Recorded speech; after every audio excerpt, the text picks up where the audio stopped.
Às vésperas da realização do evento esportivo mais importante do mundo, que é a Copa do Mundo, esse ano realizada entre Estados Unidos, México e Canadá, sendo que 78 dos 104 jogos previstos vão acontecer nos Estados Unidos, cresce o movimento internacional de países africanos, de países europeus, até reuniões com esse sentido já aconteceram, e pronunciamento de entidades oficiais, como por exemplo a Alemanha, de boicote, de não participação dos seus respectivos países na Copa do Mundo, como um protesto às ações do governo Trump.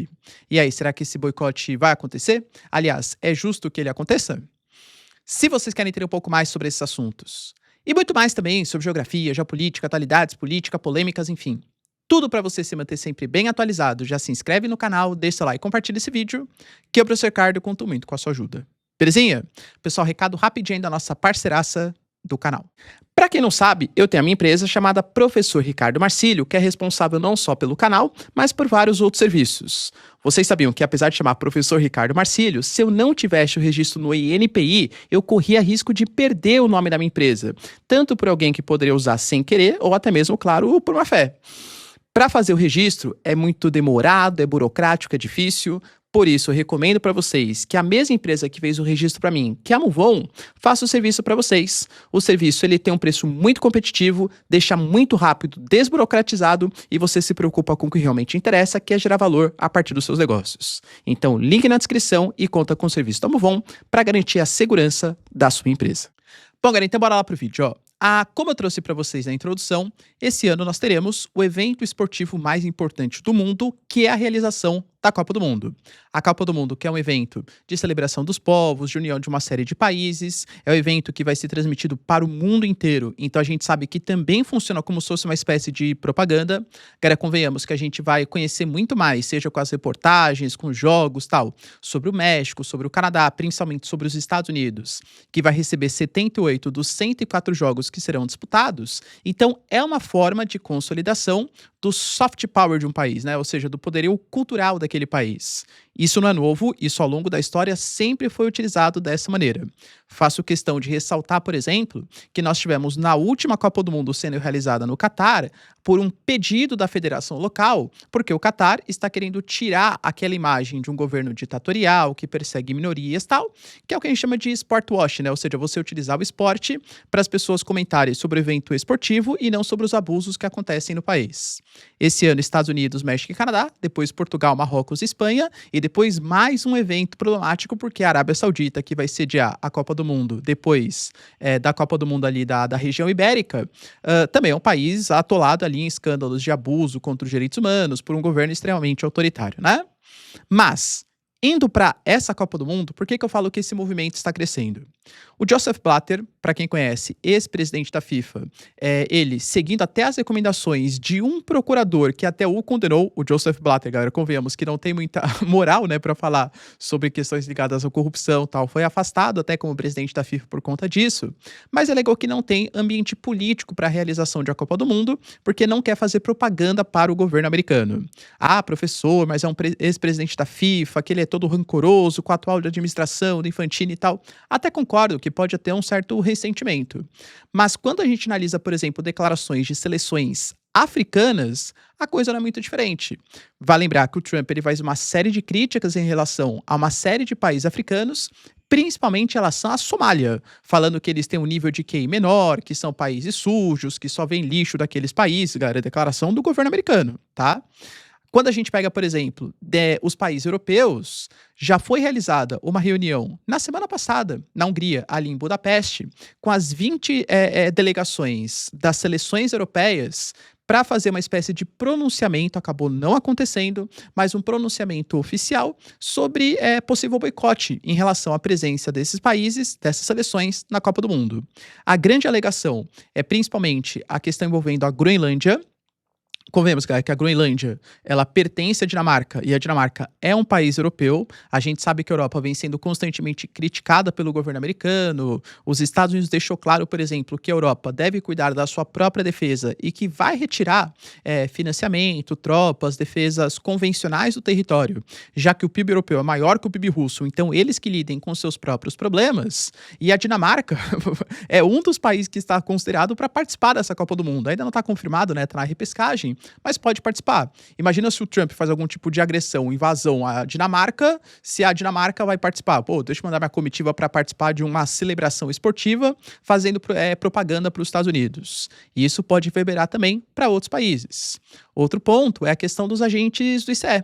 A gente vem falando aqui, né, o que está acontecendo com a Rina Nicole Gould, com os protestos. O Trump está voltando um pouco atrás, retirando agentes, por exemplo, de Minneapolis. Depois de intensos protestos, o caso Alex Pratt, por exemplo, que foi também executado pelos agentes. E agora as informações confirmam que a gente estava vendo, que ele não estava portando arma, que ele não ameaçou os agentes do ICE.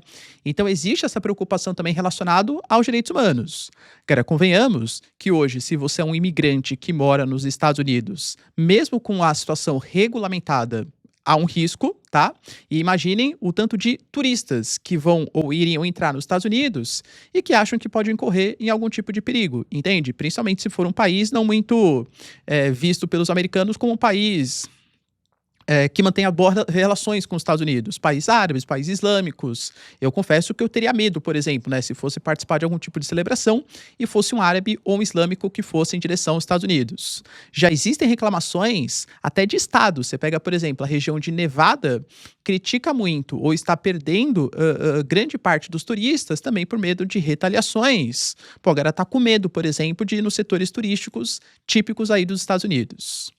Para vocês terem uma noção de onde está chegando isso, esse ano, aliás, começa daqui a pouquinho, no dia 6 de fevereiro, a gente vai ter as Olimpíadas de Inverno, que vão ser sediadas em Milão.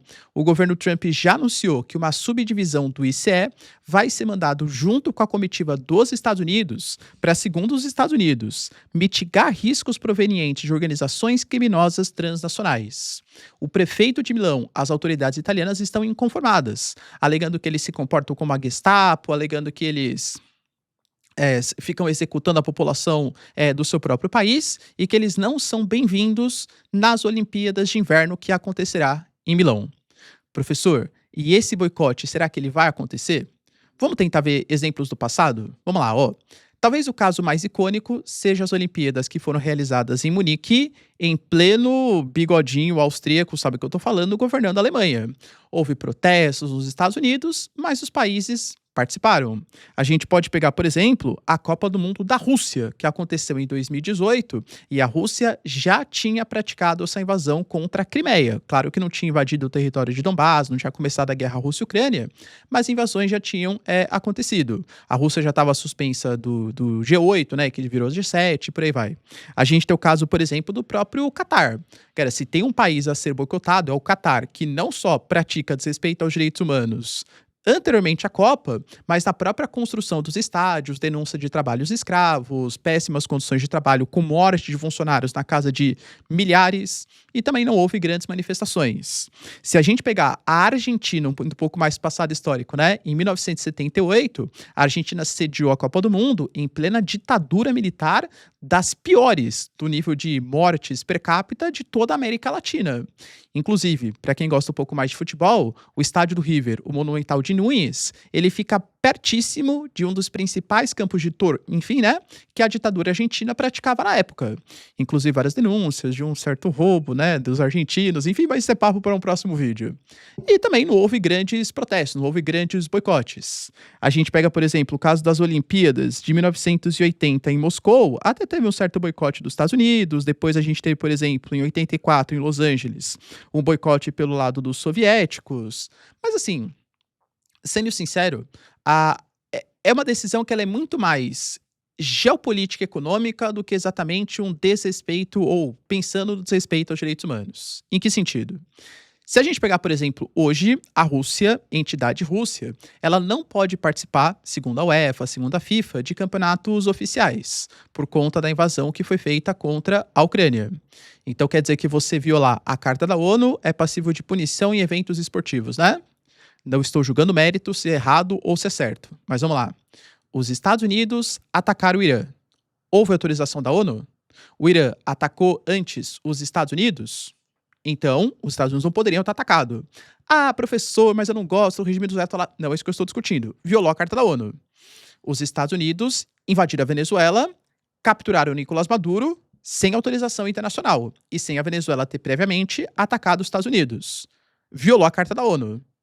Vai ser cometido algum tipo de sanção contra os Estados Unidos? Eles vão ficar proibidos de participar de eventos oficiais? Percebe que são dois pesos e duas medidas? Um outro exemplo que a gente pode colocar. Em 2022, houve uma Olimpíada de Inverno, que aconteceu, por exemplo, na China. E aí uma série de países liderados pelos Estados Unidos, o governo Biden à época, boicotaram, alegando que os Estados Unidos, que a China, aliás, desrespeitava os direitos humanos básicos por conta das perseguições que aconteciam contra os uigures. Os uigures, os islâmicos separatistas que ocupam a região do Xinjiang, ali no noroeste do país. Já discutimos aqui no nosso canal, é um tema polêmico, porque a China fala que na verdade são prisões, que na verdade são campos de reeducação. Os líderes separatistas que incorrem crime porque é proibido o separatismo, ficam ali reclusos. Existem denúncias de enfim, trabalho forçado. A China fala que é mentira. A China fala que muito pior do que isso, por exemplo, é o que acontece, por exemplo, em Guantánamo, em Cuba, onde você também não tem o devido processo legal, as pessoas são levadas para lá, sabe-se lá o que acontece, e não tem nenhum tipo de boicote contra os Estados Unidos por conta dessas ações. As movimentações vêm acontecendo.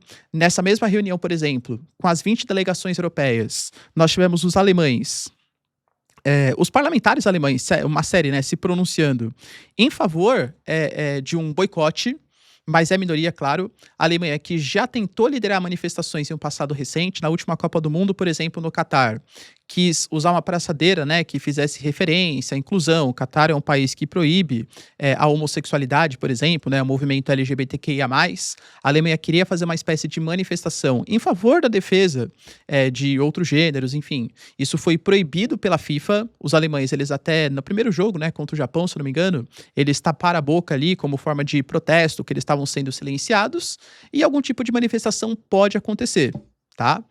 Outro ponto importante, 50% da população, segundo pesquisas locais, defendam que haja um boicote caso os Estados Unidos anexem a Groenlândia à força. O vice-presidente da Federação Nacional da Alemanha também defende que haja o boicote. Ele está meio isolado nesse caso, porque alega que a Alemanha não deve fazer propaganda para o governo americano. Cara, quando chegar no meio do ano, a gente vai ter uma série, como eu falei, né, uma série de reportagem, tudo tal, exaltando os Estados Unidos, que é um país que tem vários pontos de turismo, tal, e talvez até ignorando questões mais sensíveis, como as ações dos agentes do ICE e outras intervenções americanas que acontecem pelo mundo. Na Holanda, por exemplo, nos Países Baixos, a gente teve um jornalista esportivo de grande relevância que lançou uma petição e mais de 150 mil pessoas concordaram em participar desse boicote aí, né? Ou seja, dessa tentativa de fazer com que os Países Baixos não participem da Copa. Professor, entendi. Então, por conta de todas essas manifestações, tal, a gente não vai ter Copa do Mundo? Cara, vamos ser sinceros. O que manda no final das contas, como eu trouxe uma série de exemplos para vocês, são as decisões econômicas. Nós estamos falando de uma Alemanha, de uns Países Baixos, por exemplo, que tem o Memphis Depay aí, tá? Vai ser o artilheiro da Copa. Tô brincando, sou Corinthians, tá? voltando aqui, tá? Mas, galera, que tem aí uma série de contratos esportivos, tá? Uma série de patrocínios. E não pode ficar sem participar. No final, pressão dos patrocinadores, enfim, vão acontecer e os países vão acabar participando. Se eles participaram da Copa do Mundo do Catar, se vão participar da Copa do Mundo da Arábia Saudita, se participaram da Copa do Mundo da Rússia. Cara, convenhamos que participar da Copa do Mundo dos Estados Unidos, a maior potência geopolítica do Ocidente, acho que não será grande problema para delegações e seleções que já participaram também de eventos bastante contestados. Mas acho que fica uma marca, né? De como o evento que deveria ser utilizado para união dos povos, para agregação, diferentes culturas, participações. Eu particularmente, tá, sou um apaixonado por esporte, por geopolítica. Já tenho minha torcida nessa Copa do Mundo, excetuando o Brasil. Vou torcer pelo Haiti. O Haiti conseguiu uma classificação histórica, porque Estados Unidos, Canadá não participaram, porque já estavam classificados, né? O Haiti, que passa por uma guerra civil, nem pôde jogar no seu próprio país. O Haiti é um país que ama, né? Tem uma relação muito boa ali com os brasileiros. Já tem uma torcida pelo Haiti. Cai num grupo difícil, acho que não vai passar, né? Mas vou torcer pro Haiti em conjunto com o Brasil. Acho que é um evento esportivo sensacional. Uma pena, infundado, né? Em grandes problemas sociais e geopolíticos. E aí, galera, acho que vai ter algum tipo de boicote à Copa do Mundo? Deixa aí nos comentários, quero saber sua opinião. No mais, se vocês curtiram o vídeo, tamo junto, beijos, abraços e tchau, tchau.